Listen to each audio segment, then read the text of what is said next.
எஸ்ராவின் புஸ்தகம் 8ஆம் அதிகாரம். அர்தசஷ்டா ராஜா அரசாளும் காலத்தில் பாபிலோனிலிருந்து என்னோடே கூட வந்த தங்கள் பிதாக்கள் வம்சங்களின் தலைவரும் அவர்கள் வம்ச அட்டவணைகளும் ஆவன. பினகாசின் புத்திரரில் கெர்சோம், இத்தாமாரின் புத்திரரில் தானியேல், தாவீதின் புத்திரரில் அத்தூஸ், பாரோஷின் புத்திரரில் ஒருவனான செக்கனியாவின் புத்திரரில் சகரியாவும், அவனோடே கூட வம்ச அட்டவணையில் எழுதியிருக்கிற 150 ஆண் மக்களும், பாகாத் மோவாபின் புத்திரரில் செரகியாவின் குமாரனாகிய எலியோனாயும், அவனோடே கூட 200 ஆண் மக்களும், செக்கனியாவின் புத்திரரில் யகசியேலின் குமாரனும், அவனோடே கூட 300 ஆண் மக்களும், ஆதினின் புத்திரரில் யோனத்தானின் குமாரனாகிய ஏபேதும், அவனோடே கூட 50 ஆண் மக்களும், ஏலாமின் புத்திரரில் அதலியாவின் குமாரனாகிய யெஷாயாவும், அவனோடே கூட 70 ஆண் மக்களும், செபதியாவின் புத்திரரில் மிகவேலின் குமாரனாகிய செப்பத்தியாவும், அவனோடே கூட 80 ஆண் மக்களும், யோவாபின் புத்திரரில் யெகியேலின் குமாரனாகிய ஒபதியாவும், அவனோடே கூட 218 ஆண் மக்களும், செலோமித்தின் புத்திரரில் யொசிபியாவின் குமாரனும், அவனோடே கூட 160 ஆண் மக்களும், பெயாயின் புத்திரரில் பெயாயின் குமாரனாகிய சகரியாவும், அவனோடே கூட 28 ஆண் மக்களும், அஸ்காத்தின் புத்திரரில் காத்தின் குமாரனாகிய யோகனானும், அவனோடே கூட 110 ஆண் மக்களும், அதோனிகாமின் கடைசி புத்திரரான எலிபேலேத், ஏயேல், செமாயா என்னும் நாமங்களுள்ளவர்களும், அவர்களோடே கூட 60 ஆண் மக்களும், பிக்வாயின் புத்திரரில் ஊத்தாயும், சபூதும், அவர்களோடே கூட 70 ஆண் மக்களுமே.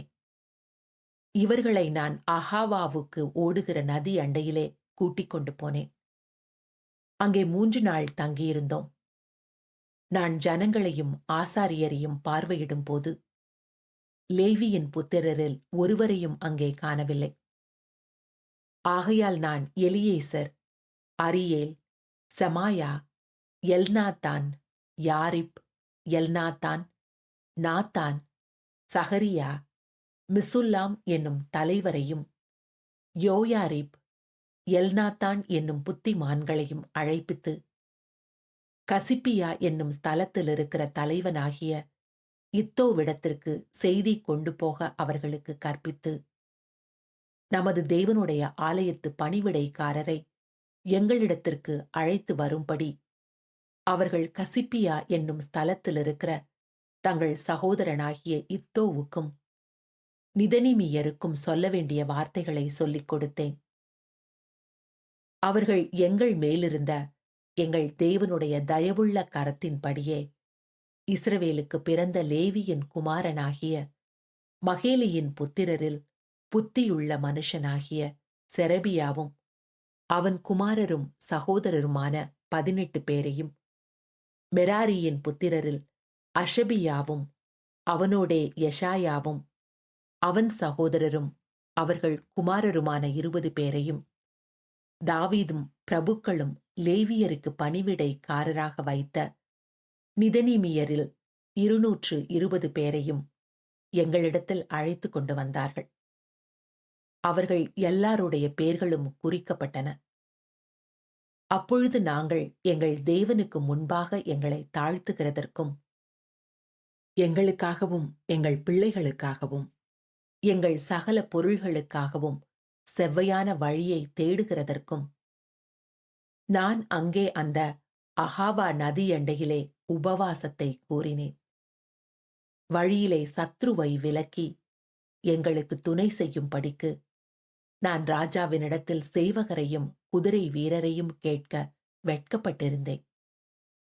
எங்கள் தேவனுடைய கரம் தம்மை தேடுகிறவர்கள் எல்லார் மேலும் அவர்களுக்கு நன்மையாக இருக்கிறதென்றும், அவருடைய வல்லமையும் அவருடைய கோபமும் அவரை விட்டு விலகுகிறவர்கள் எல்லார் மேலும் இருக்கிறதென்றும் நாங்கள் ராஜாவுக்கு சொல்லியிருந்தோம். அப்படியே நாங்கள் உபவாசம் பண்ணி எங்கள் தேவனிடத்திலே அதை தேடினோம். எங்கள் விண்ணப்பத்தை கேட்டருளினார்.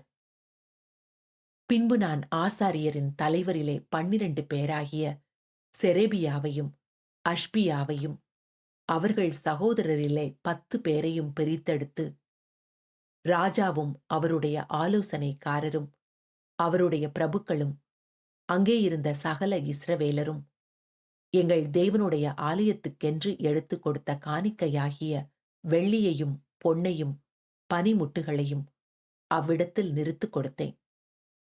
அவர்கள் கையிலே நான் 650 தாலந்து வெள்ளியையும் 100 தாலந்து நிறையான வெள்ளி பனிமுட்டுகளையும் 100 தாலந்து பொன்னையும் 1000 தங்க காசு பெருமான 20 பொற்கிண்ணங்களையும் பொன்னைப் போல் எண்ணப்பட்ட பளபளப்பான 2 நல்ல வெண்கல பாத்திரங்களையும் நிறுத்துக் கொடுத்து அவர்களை நோக்கி, நீங்கள் கர்த்தருக்கு பரிசுத்தமானவர்கள். இந்த பனிமுட்டுகளும் உங்கள் பிதாக்களுடைய தேவனாகிய கர்த்தருக்கு மன உற்சாகமாய் செலுத்தப்பட்ட இந்த வெள்ளியும் இந்த பொன்னும் பரிசுத்தமானவைகள். நீங்கள் அதை எருசலேமில் இருக்கிற தேவனுடைய ஆலயத்தின் அறைகளில் ஆசாரியர் லேவியருடைய பிரபுக்களுக்கும் இஸ்ரவேலுடைய வம்ச தலைவர்களுக்கும் முன்பாக நிறுத்து ஒப்புவிக்கும் மட்டும் விழிப்பாயிருந்து அதை காத்துக்கொள்ளுங்கள் என்றேன்.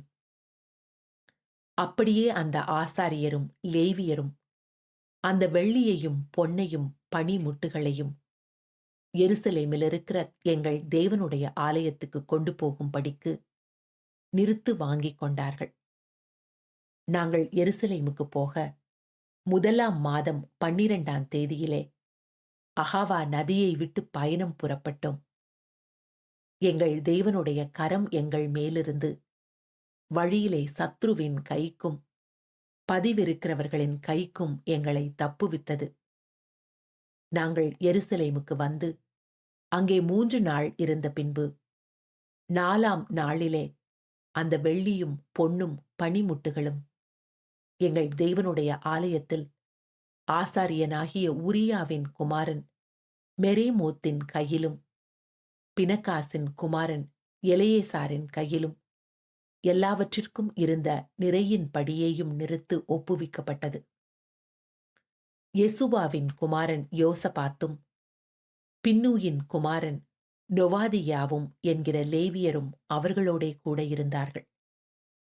அந்த நிறையெல்லாம் அக்காலத்தில் எழுதப்பட்டது.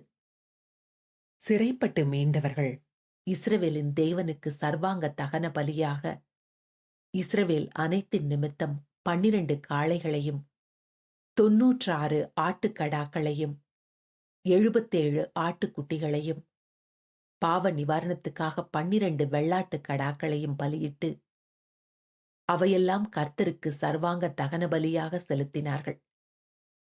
பின்பு ராஜாவின் சன்னத்துக்களை நதிக்கு இப்புறத்தில் இருக்கிற ராஜாவின் தேசாதிபதிகளுக்கும் அதிகாரிகளுக்கும் ஒப்புவித்தார்கள். அப்பொழுது அவர்கள் ஜனங்களுக்கும் தேவனுடைய ஆலயத்துக்கும் உதவியாயிருந்தார்கள்.